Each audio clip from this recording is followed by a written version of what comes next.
Hello प्यारे बच्चों, कैसे हैं आप। आज हम अपना ये वाला चैप्टर फाइनली कंप्लीट कर लेंगे। लंबी कहानी थी तो लंबा टाइम लगा। एक बार मैं फिर आपको याद दिला दूं, मैं हूं अनुराधा मित्तल और मैं प्रिपेयर करवा रही हूं आपका subject political science for the CUT exam and for your board exams also. Political science की 2 बुक्स हैं, पता है आपको बहुत अच्छे से, और अब तो बिल्कुल एग्जाम आपके बिल्कुल पास हैं। आपने शायद एक बार बुक्स को पढ़ लिया और आपका रिवीजन स्टार्ट हो। एक बुक हमारी कंप्लीट हो चुकी है, दैट इज इंटरनेशनल जो पॉलिटिक्स वाली बुक है, जो कंटेम्प्रेरी वर्ल्ड पॉलिटिक्स है आपकी बुक है, वो हमारी कंप्लीट हो चुकी है। सारे चैप्टर्स आप प्लेलिस्ट में जाएंगे तो आपको मिल जाएंगे। पढ़िए, रिवीजन करिए और अच्छा स्कोर करिए। लेटेस्ट हमारा जो चैप्टर चल रहा है दैट इज है challenge to and restore the power of the Congress. Third part है इस चैप्टर का, थोड़ा लेंथी चैप्टर था, लेकिन फाइनली आज हमारा चैप्टर ही कंप्लीट हो जाएगा। तो चलिए स्टार्ट करते हैं इस चैप्टर को। कुछ पहले बैकग्राउंड हम समझते हैं कि क्या क्या हमने इस चैप्टर में पढ़ लिया, और ये देखेंगे कि इस चैप्टर में क्या क्या चीज अभी बाकी है। तो देखिए बेटा, चैप्टर का नाम है आपका challenge to and restore the power of Congress. यहां हमें क्या पढ़ना है, बेसिकली हमें ये पढ़ना है कि जैसे आपको बहुत अच्छे से याद हो कि आपने एक वर्ड पढ़ा है that is era of one party dominance. It means Bharat में जब पहले जनरल इलेक्शन हुए 1952 में, तो 1952 से लेकर 1967 तक के पीरियड को वन पार्टी डोमिनेंस का पीरियड कहते हैं। मैं टाइम टू टाइम आपको इंटीमेट करती रहती हूँ और बताया भी मैंने आपको, हमेशा ये ध्यान रखना है इंडिया है मल्टी पार्टी सिस्टम, यानी भारत में बहुदलीय प्रणाली है। एक से ज्यादा दल है, एक से ज्यादा दल चुनाव लड़ते हैं और जो वोट शेयर है वो बढ़ता है। मिलीजुली सरकार भी बन सकती है और स्पष्ट बहुमत की सरकार भी बन सकती है। इस प्रकार की जो सरकार होती है उसको मल्टी पार्टी सिस्टम कहा जाता है। When there are 2 or many parties participate in the election or chance of the government framed from the different political parties and there is a chance of also coalition government. This type of party system is known as multi-party system.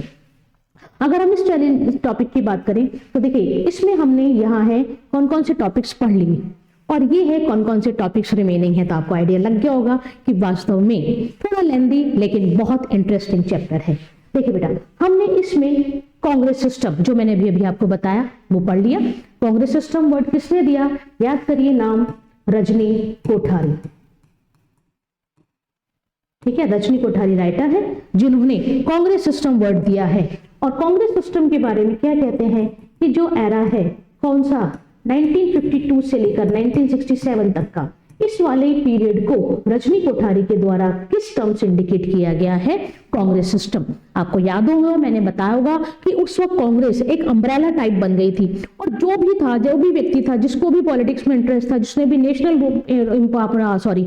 Movement में important role play करा, ये सारे किसकी छत्र छाया में आ गए थे, कांग्रेस के में। तो कांग्रेस एक तरह से एक अम्ब्रेला बन गई थी जिसके नीचे पूरा इंडिया की पॉलिटिक्स समाहित थी।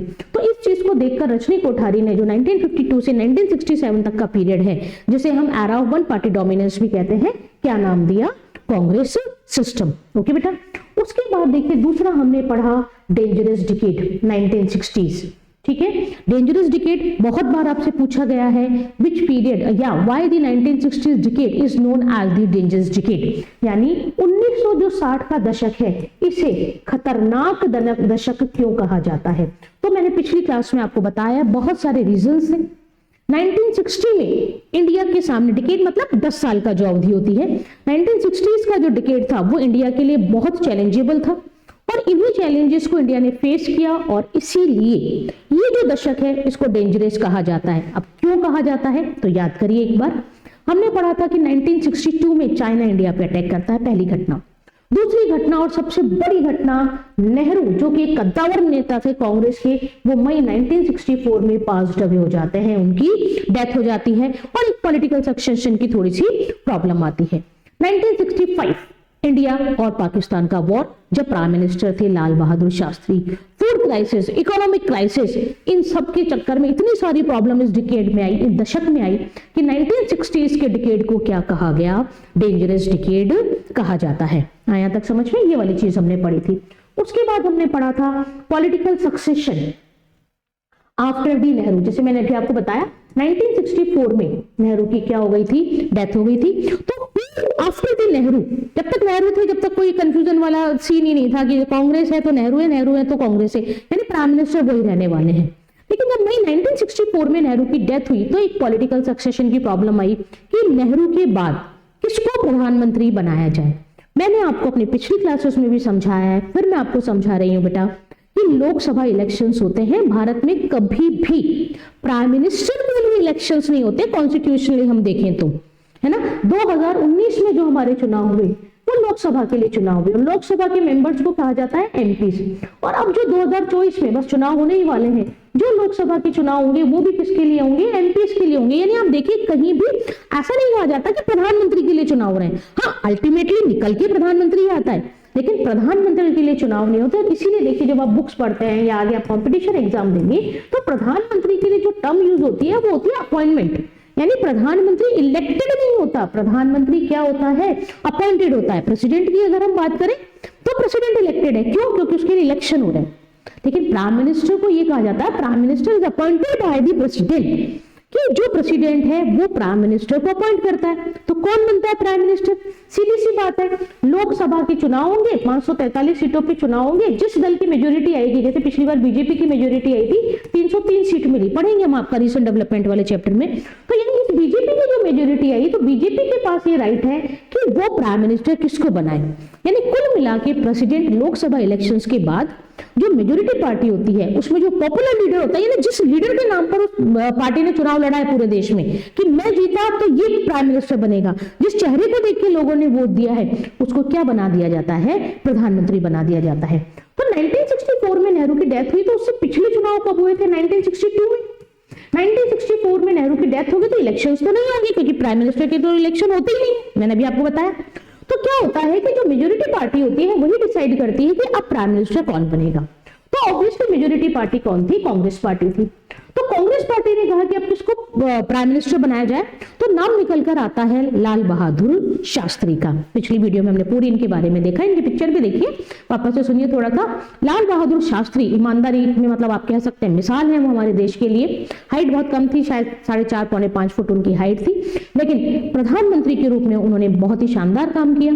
प्रधानमंत्री पद से पहले वो रेलवे मिनिस्टर थे, अलग अलग मिनिस्ट्री उन्होंने संभाली है, सीएम भी रहे हैं यूपी के।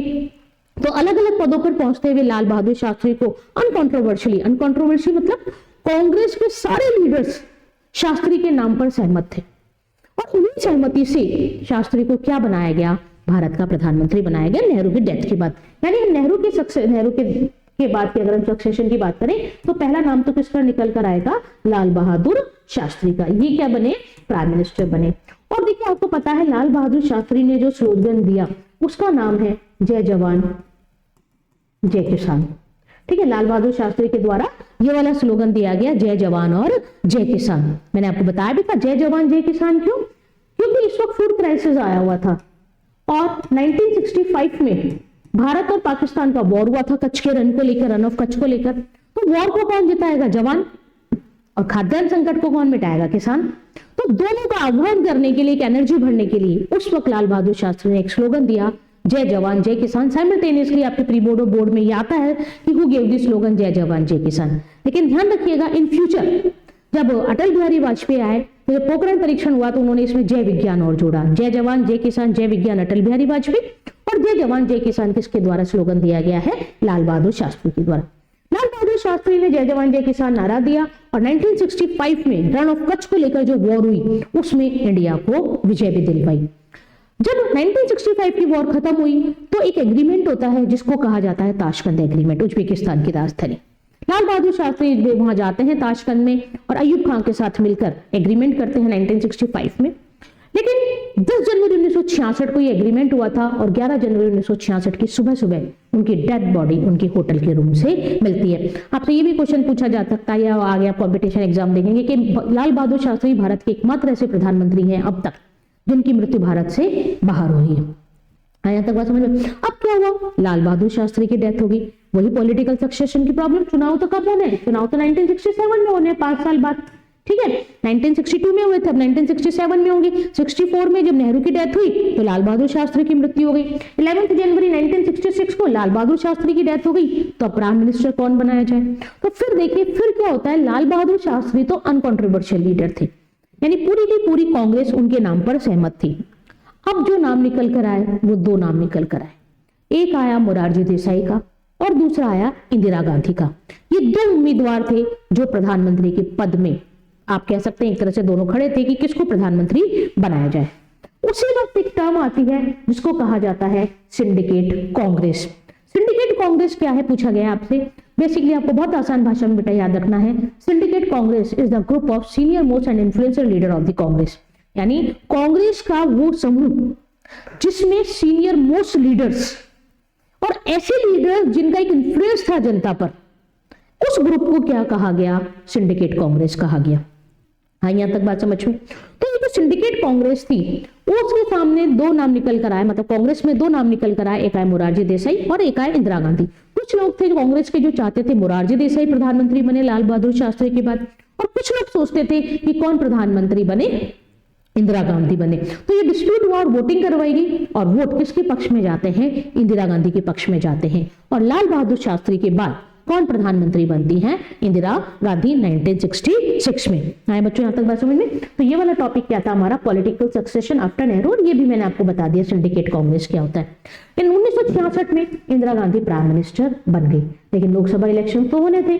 1967 में चौथे जनरल इलेक्शन होते हैं भारत में, 52, 57, 62, देन 67, हर 5 साल बाद इलेक्शन हो रहे हैं। और मैंने आपको बताया भी था कि अब तक आप लोकसभा और विधानसभाओं के चुनाव एक साथ ही होते थे। अब ये जो फोर्थ जनरल इलेक्शन है 1967 में, इसमें आपको इंपॉर्टेंट चीज क्या याद रखनी है कि ये जो इलेक्शन वर्डिक्ट आया 1967 के इलेक्शन के जो रिजल्ट आया, उस रिजल्ट को किसके नाम से इंडिकेट किया जाता है, पॉलिटिकल अर्थक्वेक, राजनीतिक भूकंप की संख्या। किन चुनावों के निर्णय को, निष्कर्षों को कहा जाता है, तो आंसर आएगा आपका 1967 के चुनाव, चौथे लोकसभा इलेक्शन। ठीक है, which election is known as, which election verdict is known as or considered as a political earthquake, then answer will be fourth general election 1967, or election verdict of the fourth general election 1967 is considered as a political earthquake। इन जो चुनावों का result आया, जो verdict आया, उसको क्या कहा गया, पॉलिटिकल अर्थक्वेक। अब बात क्यों कहा गया, देखिए क्यों कहा गया, यहां से हम इसको रिलेट करेंगे। अब तक 1952 से लेकर 1967 तक era of one party dominance, यानी ज्यादा से ज्यादा सीट किसको मिल रही थी, कांग्रेस को मिल रही थी, तो इसलिए तो इसको कांग्रेस सिस्टम कहा गया। लेकिन जब चौथे इलेक्शन हुए तो क्या हुआ, जो ये कांग्रेस है इसकी सीट जो शेयर था उसमें कमी आ गई। ऐसा नहीं कि सरकार कांग्रेस की नहीं बनी, सरकार तो कांग्रेस की बनी, गवर्नमेंट तो कांग्रेस नहीं बनाई under the leadership of Indira Gandhi, लेकिन सीट शेयर में कमी आई, और इतनी कमी आई कि लगभग 100 सीटों की कमी आ गई। यानी जिस कांग्रेस को इस इलेक्शन से पहले 350 के आसपास वोट मिलते थे, वो इस इलेक्शन में 280 के आसपास ही समट कर रह गई। बहुमत तो मिल गया, 543 में से आप बहुमत निकालेंगे तो बहुमत तो मिल गया 272-73 के आसपास, लेकिन उस बहुमत से ऐसा नहीं कि बहुत ज्यादा सीट उसने प्राप्त कर ली, बस बच गए। तो इसी तरह जो इतना सीट शेयर कमी आई, उसी को किस कैटेगरी से, किस टर्म से इंडिकेट किया जाता है, दैट इज पॉलिटिकल अर्थक्वेक। ये भी आगे बच्चों समझ में। आगे हमने बहुत अच्छा पढ़ा था डिफेक्शन एंड एंटी डिफेक्शन। अब शायद आपको याद भी आ रहा हो, आया राम गया राम, हाय राम, है ना, आपकी बुक में अमूल ने कार्टून भी दे रखा है। देखिए क्या हुआ, 1967 से पहले तक डिफेक्शन जैसा कोई भी टर्म या कोई भी इंसिडेंट बहुत ज्यादा इंडियन पॉलिटिक्स में वैल्यू नहीं रखता था या नहीं होता था। लेकिन 1967 के बाद क्या हुआ, एक टर्म प्रचलित हो गई जिसको हम पार्टी क्रॉसिंग, डिफेक्शन और आया राम गया राम के नाम से इंडिकेट करते हैं। अब आपको डिफेक्शन का मतलब पता होना चाहिए। डिफेक्शन का मतलब क्या आता है, जैसे हम कहते हैं दल बदलू, है ना, तो डिफेक्शन उनके लिए यूज होता है। लेकिन दल बदलू का मतलब यहां पर ये नहीं है कि आज कोई व्यक्ति किसी एक पार्टी का मेंबर है, उसने उस पार्टी को छोड़ के दूसरी पार्टी को ज्वाइन कर लिया तो वो दल बदल उस पर लागू हो जाएगा, नहीं। अगर हम हमारे कॉन्स्टिट्यूशन के लैंग्वेज में इसको समझें तो इसका मतलब ये होता है कि एक कैंडिडेट ने किसी एक पार्टी की चिन्ह से चुनाव लड़ा, उसके सिंबल से चुनाव लड़ा, और उसके सिंबल की बनस्पत वो जीता, और जीतने के बाद वो कह रहा है मैं उस पार्टी को छोड़ रहा हूं जिस पार्टी के बिहाफ पे मैं जीता, तो उस पर दल बदल का कानून लागू होता है। आयाराम गयाराम टर्म कहां से आया, हरियाणा के विधायक थे गयाराम। चुनाव के बाद उन्होंने एक रात में लगभग 3 से 4 बार अपनी पॉलिटिकल पार्टी चेंज करी। तो वो जो आते रहे उसी टर्म को क्या कहा गया, आयाराम गयाराम, जिसको किससे रिलेट कर दिया गया, डिफेक्शन से। इस तरह का मैंने आपके पिछले क्वेश्चन पेपर देखे थे, एक क्वेश्चन पूछा गया है Ayaram Gayaram terminology is related to, then your answer will be defection. हाँ बच्चों यहां तक समझ में, ठीक है। अब एंटी डिफेक्शन क्या है, अगर कोई चीज है खराब तो उसे रोकने के नियम बनाने पड़ेंगे, अच्छी है तो चलने दीजिए, लेकिन कोई चीज खराब है तो क्या करना पड़ेगा, उसको कंट्रोल करने के लिए कुछ रूल एंड रेगुलेशन बनाने पड़ेंगे। तो डिफेक्शन में जो परिपाटी चलने लगी थी उसको रोकने के लिए जो नियम बनाए गए उन नियमों को क्या कहा गया, एंटी डिफेक्शन। और इस एंटी डिफेक्शन, इस दल बदल को रोकने के लिए भारत के संविधान में 2 संशोधन किए गए, एक किया गया 52nd और दूसरा किया गया 91st। 52nd राजीव गांधी के टेन्योर में हुआ था और 91st जो 2003 में हुआ, दैट इज जब प्राइम मिनिस्टर थे अटल बिहारी वाजपेयी। लोग अपनी पार्टी छोड़ छोड़ के जा रहे हैं तो कैसे रोका जाए, जाने वाले को तो कैसे रोकेंगे, ठीक है। तो एक निकाला गया तरीका 52nd अमेंडमेंट के द्वारा, क्या कहा कि यदि किसी पार्टी के मिनिमम 1/3 मेंबर अगर पार्टी छोड़ेंगे तो उसको मर्जर माना जाएगा, उसको डिफेक्शन नहीं माना जाएगा। आई बच्चों कुछ बात समझ में, यानी मान लीजिए किसी पार्टी में 10 मेंबर हैं, यदि एक मेंबर जाएगा तो उस पर दल बदल का नियम लगेगा, लेकिन यदि 3 मेंबर छोड़ के गए तो वो उस पार्टी में मर्ज होने गए हैं, वो डिफेक्शन नहीं कर रहे।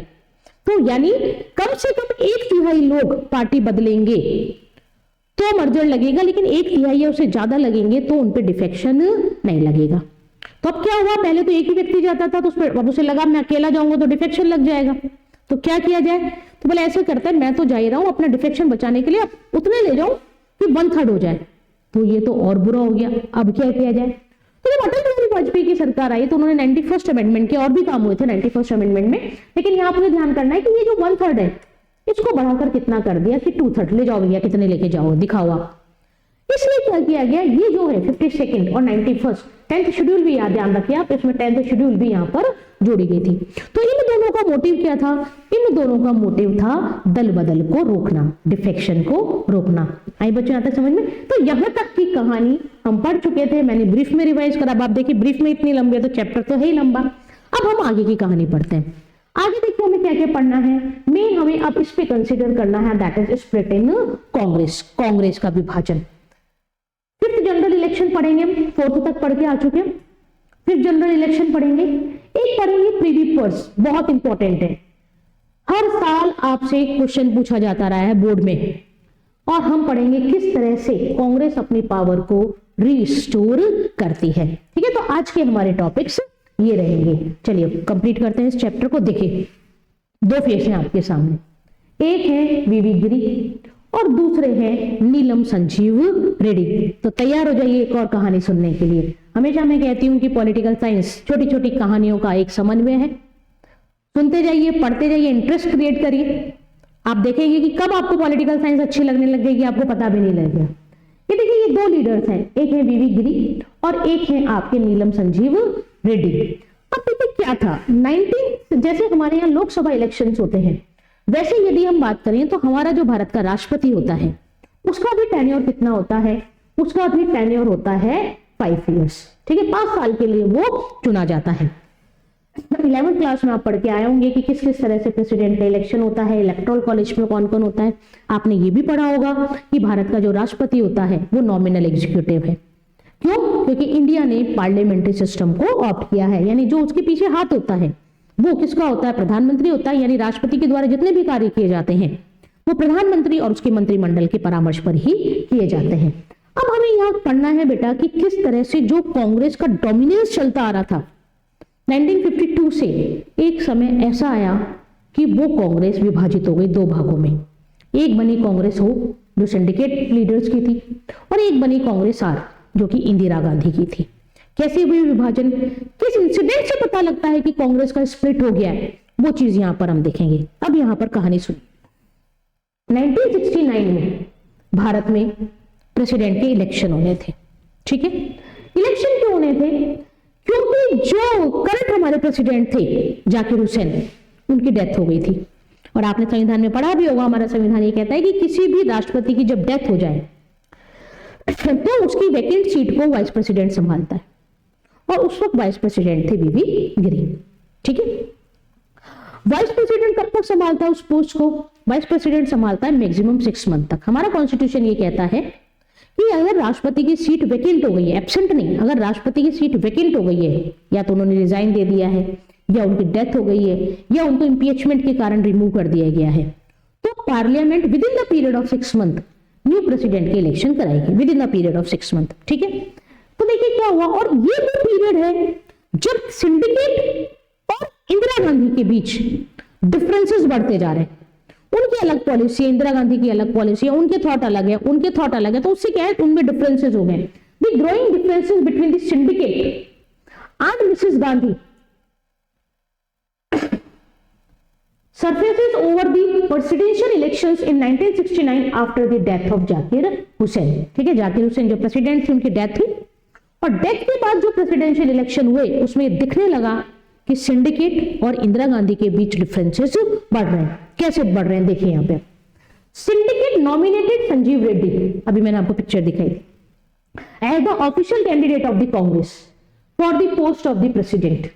Indira Gandhi retailed by the encouraging the Vice President V.V. Giri to file his nomination as an independent candidate।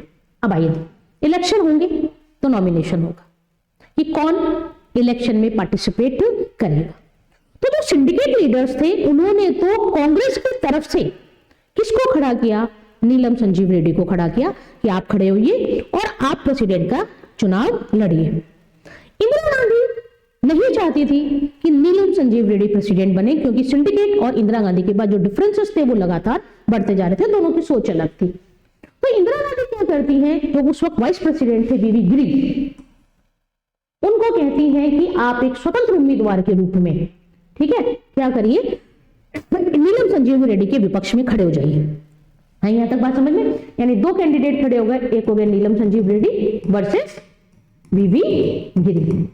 नीलम संजीव रेड्डी को कौन सपोर्ट कर रहा है, सिंडिकेट, और वीवी गिरी को कौन सपोर्ट कर रही है, इंदिरा गांधी। यहां तक आ गई बात समझ में? और आपको क्या ध्यान रखना है, ये कहां कैसे खड़े हुए as a leader of Congress, और वीवी गिरी कैसे खड़े होते हैं इंडिपेंडेंट कैंडिडेट के रूप में। ठीक है, ये वाली बात यहां तक की होगी। अब देखिए, चलिए बच्चों, मैं एक बात आपसे क्वेश्चन पूछती हूँ, आप बताना, मुझे कमेंट में लिख के देना कि प्रेसिडेंट की डेथ हो गई, किसकी, जाकिर हुसैन की। अभी प्रेसिडेंट का इलेक्शन नहीं हुआ, अभी एज अ प्रेसिडेंट कौन काम कर रहे हैं, वीवी गिरी। अब वीवी गिरी खुद प्रेसिडेंट का इलेक्शन लड़ रहे हैं, खुद पार्टिसिपेट कर रहे हैं।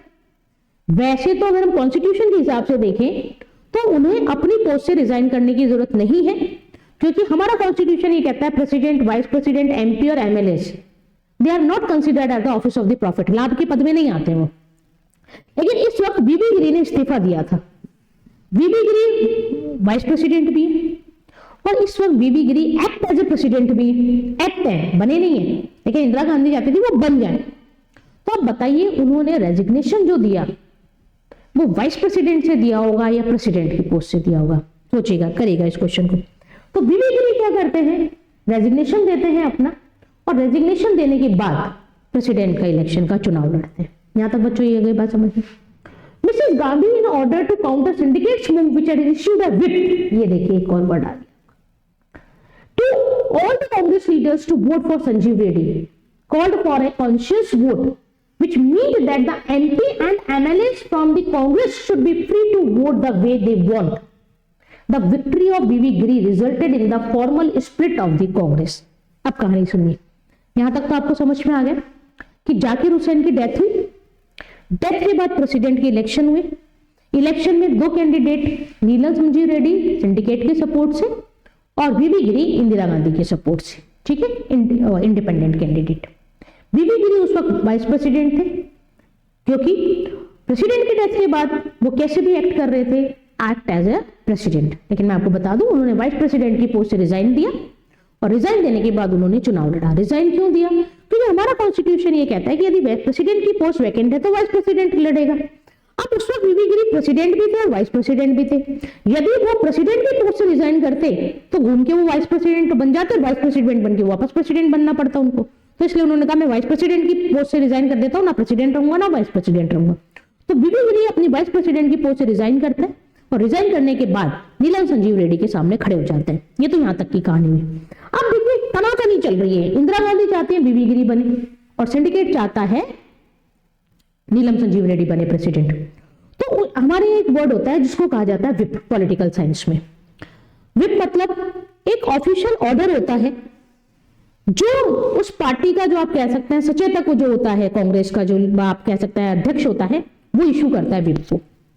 और विप एक ऑफिशियल ऑर्डर है जिसे हर कांग्रेस के पर्सन को मानना ही मानना पड़ेगा। उस वक्त जो आपने कह सकते हैं कांग्रेस के जो चेयरपर्सन थे वो थे एस निजलिंगपा। तो जो एस निजलिंगपा थे वो एक विप इशू करते हैं कि all the Congress leader should vote in favour of Neelam Sanjiva Reddy. और जो ये ऑफिशियल ऑर्डर उन्होंने इशू किया उसे ही क्या कहा गया, विप कहा गया। आगे बच्चों समझिए, आपको ध्यान रखना है विप क्या होता है, इंपॉर्टेंट है। विप क्या है? It is an official order that is issued by the president of the Congress party और president of any party and all the leaders of that party must follow this order. अब जब जो syndicate leader है और जो कांग्रेस है उसने ये दिया कि नहीं, नीलम संजीव रेड्डी को वोट देंगे, ऑल एमपीज और एमएलएस जो प्रेसिडेंट को इलेक्ट करते हैं। तो इंदिरा गांधी ने उस वक्त एक नारा दिया जिसको हिंदी में कहा जाता है अंतरात्मा की आवाज। इंदिरा गांधी कहती है कि आपको किसी की भी विप मानने की जरूरत नहीं है, आप अपनी अंतरात्मा से वोट दीजिए कि आपकी आवाज क्या कहती है। अभी हम देखेंगे इंदिरा गांधी एक और स्लोगन देंगी, गरीबी हटाओ, और पूरा बदल देंगी। यहां पर इंदिरा गांधी एक स्लोगन देती है अंतरात्मा की आवाज, कॉन्शियस वोट, यानी हर एमपी और एमएलए किसी विप के फोर्स में आके वोट ना करे, अपनी अंतरात्मा की आवाज से वोट दे। और अंतरात्मा की आवाज सुनी गई। रिजल्ट किसके फेवर में जाता है? बीबी गिरी की, यानी जाकिर हुसैन के बाद प्रेसिडेंट कौन बने? बीबी गिरी। लेकिन बेसिकली ये जो पूरी कहानी है, ये जो पूरा प्रेसिडेंशियल इलेक्शन है, वो हमने क्यों देखा? एक तो आपको समझ में आया कि प्रेसिडेंट की सीट वैकेंट हो तो क्या होता है, नहीं हो तो क्या होता है, कौन बनता है। दूसरा जो हम बात कर रहे थे स्प्लिट इन कांग्रेस की, 1969 में कांग्रेस का विभाजन हो गया, तो ये विभाजन इन्हीं चुनावों से हमारे सामने आता है। एक तरफ सिंडिकेट, दूसरी तरफ कांग्रेस इंदिरा, सिंडिकेट नीलम संजीव रेड्डी, इंदिरा बीबी गिरी, उधर विप, इधर इनर कॉन्शियस, तो हो गया ना विभाजन। और जब रिजल्ट आता है तो रिजल्ट किसके फेवर में आता है? बीबी गिरी के फेवर में। और कांग्रेस दो भागों में बढ़ जाती है बेटा, एक कांग्रेस हो जो सिंडिकेट लीडर्स की थी और एक कांग्रेस आर जो कि इंदिरा गांधी की थी। वो अपना पोल्ड कांग्रेस कहते थे और इंदिरा गांधी रिक्वेस्ट कहती थी। बाद में आर को आई से बदला गया और इंदिरा कांग्रेस हो गया। ठीक है, तो यही है the formal split in Congress system. यानी अगर आपसे ईयर पूछ लिया जाए in which year Congress was split, then your answer will be 1969। यानी कांग्रेस का विभाजन किस साल हुआ? जिस साल प्रेसिडेंशियल इलेक्शन हुए। The formal split in Congress, syndicate and Indira Gandhi came into open in 1969 on the nomination of the candidate for the president post. आगे समझ में, एक तरफ नीलम संजीव रेड्डी और दूसरी तरफ V V Giri. Diplomatically Indira Gandhi is candidate won over syndicate candidate, जीत गए बीबी गिरी, which formalized the split in the Congress into two separate parties, that is Congress O and Congress R. Congress O organization led by the syndicate known as Old Congress. And Congress R, that is the president led by the Indira Gandhi, known as New Congress. ये आपको ध्यान रखना है। और यही क्या है? यही है स्प्लिट इन कांग्रेस इन 1969। आए बच्चों समझ में? चलिए आगे की कहानी सुनते हैं। ये कहानी पूरी हो गई हमारी स्प्लिट इन कांग्रेस 1969। अब हमें पढ़ना है इलेक्शन ऑफ 1971। पांचवें जनरल इलेक्शन कब हुए? 1971 में। याद रखना 52, 57, 62, 67। पांचवें जनरल इलेक्शन होने कब चाहिए थे? 72 में, है ना, 5 साल बाद। लेकिन आप ईयर कौन सा देख रहे हैं? 1971 में। एक्चुअली इस साल लोकसभा एक साल पहले विघटित हो जाती है और एक साल पहले विघटित होने के चक्कर में पहली बार जो हमारे लोकसभा इलेक्शन है वो समय से एक साल पहले यहाँ पर किए गए। इसलिए हम यहाँ पर ईयर कौन सा पढ़ते हैं? 1971 का जो इलेक्शन है, जो 72 का इलेक्शन होना चाहिए था, वो कब होता है? 1971 में होता है। चलिए तो फिफ्थ जनरल इलेक्शन को समझते हैं। Fourth general election 1967 and Indira Gandhi becomes the prime minister. पढ़ के आए ये तो अभी हमने। The Indira Gandhi government recommended the dissolution of the Lok Sabha in December 1970 and the fifth general elections to Lok Sabha were held in February 1971। ठीक है, वैसे 72 तक चलती है लोकसभा, लेकिन इंदिरा गांधी क्या करती है? दिसंबर 1970 में लास्ट में ये कहती है कि लोकसभा को डिसॉल्व करो, दोबारा से चुनाव करवाए, फुल भाव से फिर आएंगे आराम से। और इंदिरा गांधी डिसॉल्व करवा के 1971 में क्या होता है, नया हमारा 5वां जनरल इलेक्शन होता है। The contestant in 1971 elections all the major non communist non Congress opposition party formed an electoral alliance that is grand alliance. ये वर्ड यहां पर नया है। आप याद करिए बेटा, आपने एक वर्ड पढ़ा था नॉन कांग्रेसिज्म, बस उसी का बदला हुआ रूप है ये, ठीक है। या करंट में हम बात करें INDI.A जो अब टूटा है थोड़ा सा, उसी की तरह कुछ एग्जांपल है कि 1971 में जब 1967 में हुआ तो नॉन कांग्रेसिज्म आया। 1971 में जब आपको वर्ड याद रखना है तो आपका क्या ध्यान रखेंगे, ग्रांड अलायंस। ग्रांड अलायंस क्या है कि कांग्रेस को हराने के लिए जो अलग अलग पॉलिटिकल पार्टीज इकट्ठी हुई उनको क्या कहा गया, ग्रांड अलायंस का महान गठबंधन कहा गया। Indira Gandhi set the opposition alliance had only one. अब देखिए क्या हुआ, दो हो गए। अभी हम देखेंगे जो 71 के इलेक्शन है वो तीन लोग लड़ रहे हैं। कौन कौन लड़ रहे हैं, कांग्रेस आर और ग्रांड अलायंस। अब तक तो दो ही तरफ थे, एक तरफ कांग्रेस थी, बाकी सब दूसरी तरफ थे। अब तीन देखेंगे हम जब मैं भी आपको रिजल्ट बताऊंगी, ठीक है। यानी ये जो 5th जनरल इलेक्शन देख रहे हैं 1971 में, तीन गुट खड़े हुए हैं इसमें। एक है इंदिरा गांधी की कांग्रेस, एक है सिंडिकेट की कांग्रेस, और एक जो इन कांग्रेस के विरोध में गठबंधन बन गया, अलायंस बन गया, वो हो गया ग्रांड अलायंस। तो ये आपको ध्यान रखना है कि what is grand alliance. Grand alliance कौन सी इलेक्शन में पार्टिसिपेट करा है, 1971 में। 67 की जब हम बात करेंगे तब नॉन कांग्रेसिज्म आपको ध्यान रखना पड़ेगा, ठीक है। Major non communist non congressian opposition party formed an electoral alliance that is known as grand. आगे ग्रांड अलायंस। अब क्या हुआ कि ये जो ग्रांड अलायंस था, अब देखिए हर चुनाव को जीतने का कोई ना कोई जुमला होता है, जिस जुमले को लेकर पार्टी अपने आप को जनता के सामने रिप्रेजेंट करती है। तो जो ये ग्रांड अलायंस है ये नारा निकाल कर आता है इंदिरा हटाओ देश बचाओ, ठीक है। इन्होंने इंदिरा गांधी को क्रिटिसाइज करने के लिए क्या स्लोगन निकाला, इंदिरा हटाओ देश बचाओ, और इसी स्लोगन के नाम पर चुनाव लड़ा। इंदिरा गांधी भी कम थोड़ा ना थी, ठीक है, कोई बात नहीं। जब उन्होंने ये स्लोगन दिया इंदिरा हटाओ देश बचाओ, तो इंदिरा गांधी ने देखिए कैसे यूज किया। उन्होंने कहा कि इंदिरा हटाओ, ये तो कह रहे हैं इंदिरा हटाओ देश बचाओ, मैं ये कह रही हूं गरीबी हटाओ। मतलब अगर मैं प्राइम मिनिस्टर बनी तो मेरा मोटिव क्या होगा, भारत से गरीबी को हटाना। और यही उनका जुमला उनके चुनाव को जीतने का कारण बना। और वापस से कांग्रेस की पावर क्या हो गई, रीस्टोर हुई, वापस से निकल कर आई कांग्रेस। जो हमने पढ़ा था ना नीचे, जो पॉलिटिकल अर्थक्वेक हमने पढ़ा था कि एक तो क्या हुआ, सीट शेयर में कम हुआ, बचा काचा काम क्या हुआ, कांग्रेस स्प्लिट हो गई। सारी बात समझ में। तो कैसे करा जाए, तो क्या वापस से कांग्रेस इकट्ठी हुई, वापस से कांग्रेस की पावर रिस्टोर हुई, बिल्कुल कांग्रेस की पावर रिस्टोर हुई, ठीक है। तो इंदिरा गांधी क्या करते हैं, देखिए क्या लिखा है, Indira Gandhi said that opposition alliance had only one programme that is Indira हटाओ। इंदिरा हटाओ, ठीक है, हटा दो इंदिरा, लेकिन आप ये तो बताओ इंदिरा हटा के आप देश के लिए क्या करोगे। तो इंदिरा गांधी ने कहा कि अपोजिशन के पास कोई प्रोग्राम नहीं है, केवल एक प्रोग्राम है, मुझे हटाना। और वो ये भी नहीं बता पा रहे कि मुझे हटा के करेंगे क्या। But I have, in contrast, he put forward a positive program, captured the famous slogan गरीबी हटाओ। The result of the 1971, देखो यहाँ पे ध्यान से, Lok Sabha election were dramatic as the Congress R मतलब इंदिरा गांधी एंड सीपीआई, यानी उस वक्त इंदिरा गांधी की साथ कौन सी पार्टी दे रही थी, communist party of India. Alliance won more seats and votes that Congress had ever won in the first 4 general elections। गरीबी हटाओ का जादू देखिए आप। अब तक कांग्रेस ने जितनी सीट नहीं जीती उससे ज्यादा इस वाले इलेक्शन में जीत गई, क्योंकि इससे पहले वाले इलेक्शन को पॉलिटिकल अर्थक्वेक कहा गया क्योंकि इसमें सीट शेयर कम हुआ था। अरे बात समय देखिए कितना परिवर्तनशील है, ठीक है। They combined won 375 seats in Lok Sabha, ठीक है, एंड कांग्रेस अकेली इंदिरा गांधी ने कितनी सीट जीती, 352, which about 44% of the popular votes in one, and the grand alliance of the opposition proved a great failure। जो ग्रांड अलायंस था वो ग्रांड फेलियर हो गया। They combined of seats less than 40। इस तरह से इंदिरा गांधी क्या करती हैं, अपनी पावर को बेटा वापस से क्या करा उन्होंने, रीस्टोर किया, है ना। ग्रांड अलायंस बना, क्या क्या ध्यान रखना है आपको, पहला ध्यान रखना है 5th जनरल इलेक्शन कब हुए, 1971 में भी। एक साल पहले क्यों हुए, क्योंकि लोकसभा को डिसॉल्व कर दिया गया था। यहां तक आई समझे। चुनाव किस किस के बीच हुए, कांग्रेस आर, कांग्रेस आई और ग्रांड अलायंस। ग्रांड अलायंस क्या है, जो इंदिरा गांधी की अपोजिशन पार्टीज थी वो इकट्ठी हुई और उनको हराने के लिए सब मिलकर एक साथ आए। ग्रांड अलायंस ने स्लोगन दिया इंदिरा हटाओ। इंदिरा हटाओ कोई एक ऐसा प्रोस्पेक्टिव नहीं था, बहुत ज्यादा ऐसा एस्पेक्ट नहीं था कि उसको देख के आपको बहुत ज्यादा प्रभावित हो।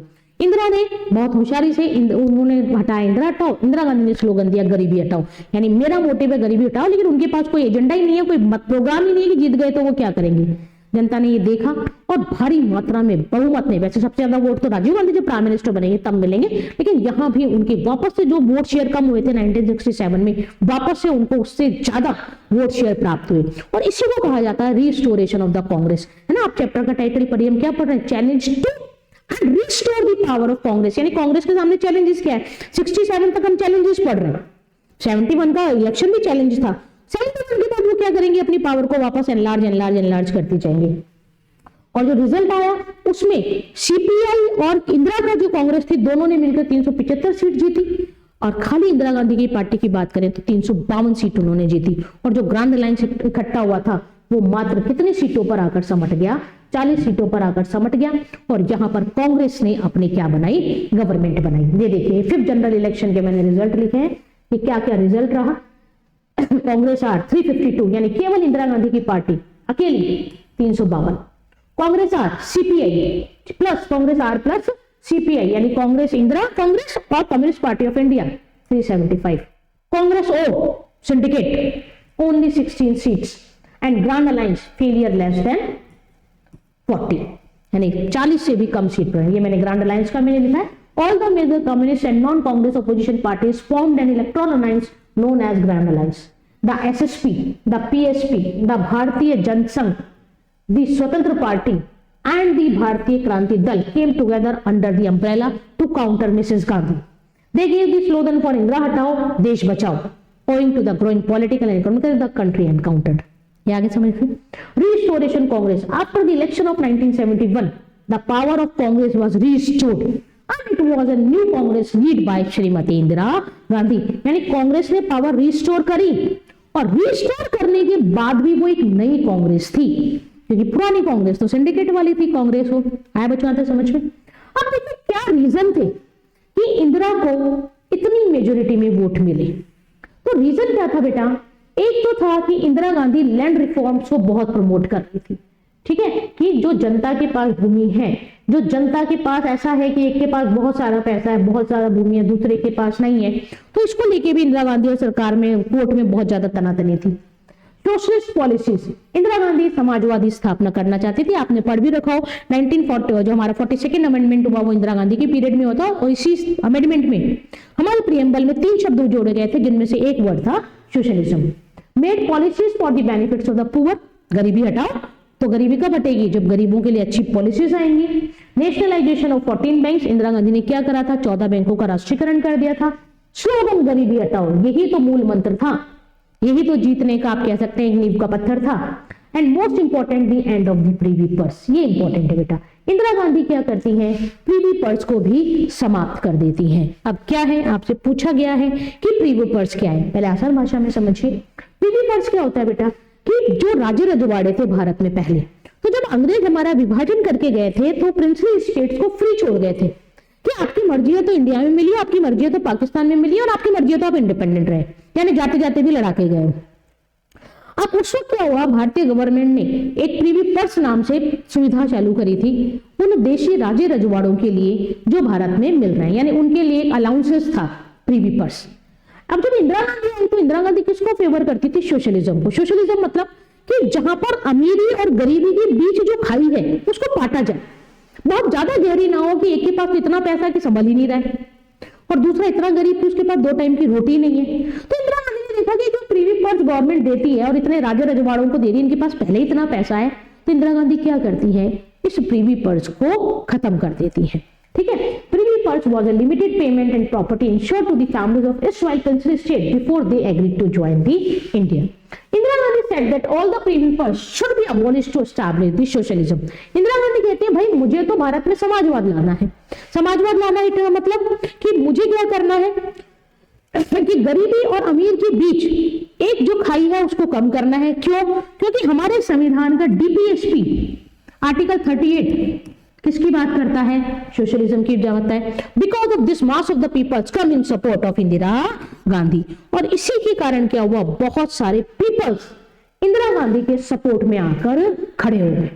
और इस प्रीवी पर्स को खत्म किया, बैंकों का नेशनलाइजेशन किया, ठीक है। उसके बाद क्या किया इन्होंने, बैंकों का नेशनलाइजेशन कर दिया, प्रीवी पर्स खत्म कर दिया और कहा कि मैं तो सोशलिज्म लाके आऊंगी, अमीरी और गरीबी में जो डिफरेंसेस है वो कम करूंगी, गरीबी हटाओ के नारे से चुनाव लड़ा। और इन्हीं सब के कारण इंदिरा गांधी क्या करती हैं, 1971 का इलेक्शन धुआंधार तरीके से जीत जाती हैं, 350 से ऊपर उन्हें सीट मिलती हैं और कांग्रेस वापस से अपनी पावर को रिस्टोर करती है। तो ये था आपका chapter challenge 2 and restore the power of Congress. मोटे मोटे रूप से हमने इस चैप्टर को पढ़ा कि किस तरह से डेंजरस डिकेड आया, क्या सिंडिकेट होता है, क्या डिफेक्शन है, एंटी डिफेक्शन क्या क्या हुआ, आयाराम गयाराम का मतलब क्या है, उसको रोकने के लिए जो अमेंडमेंट हुए 52nd 91st अमेंडमेंट क्या हुआ, कांग्रेस किस तरह से 2 भागों में बटी और कांग्रेस 2 भागों में बट गई, ये किस इंसिडेंट से पता लगा, किस तरह से बटने के बाद चुनाव हुए 1971 में और कैसे बटी हुई कांग्रेस में से जो कांग्रेस आर निकली, जो इंदिरा वाली कांग्रेस निकली, जो न्यू कांग्रेस निकली, उसने कैसे फुल मेजोरिटी के साथ वापस से सत्ता में वापसी की, है ना कहानी मजेदार। तो इस तरह से इंदिरा गांधी वापस से सत्ता में आई, जिनको गूंगी गुड़िया कहा जाता था वो आयरन लेडी बनी और यहां पर आके आपका ये वाला चैप्टर कंप्लीट। इसके बाद बेटा जो हम चैप्टर लेके आएंगे that is related to emergency in India of 1975, यानी इसी की आगे की कहानी सुनेंगे कि जब इंदिरा के पास पावर वापस ज्यादा आ गई तो उन्होंने क्या क्या खेल किया या क्या क्या उन्होंने भारतीय राजनीति में अपना वर्चस्व दिखाया, किस तरह से भारतीय राजनीति को चलाया, वो अगले चैप्टर में हम लेके आएंगे। ये वाला आपका हो गया डेमोक्रेटिक क्राइसिस, उस चैप्टर का नाम है आपका, जिसमें बेसिकली इमरजेंसी जो 1975 में इंटरनल अप्रेस के बेसिस पे लगी थी उसके बारे में बात की गई थी। तो all the best to my all dear students for your board exams और CUT 2024। मिलते हैं नए चैप्टर के साथ नए वीडियो में। Have a good day, good bye.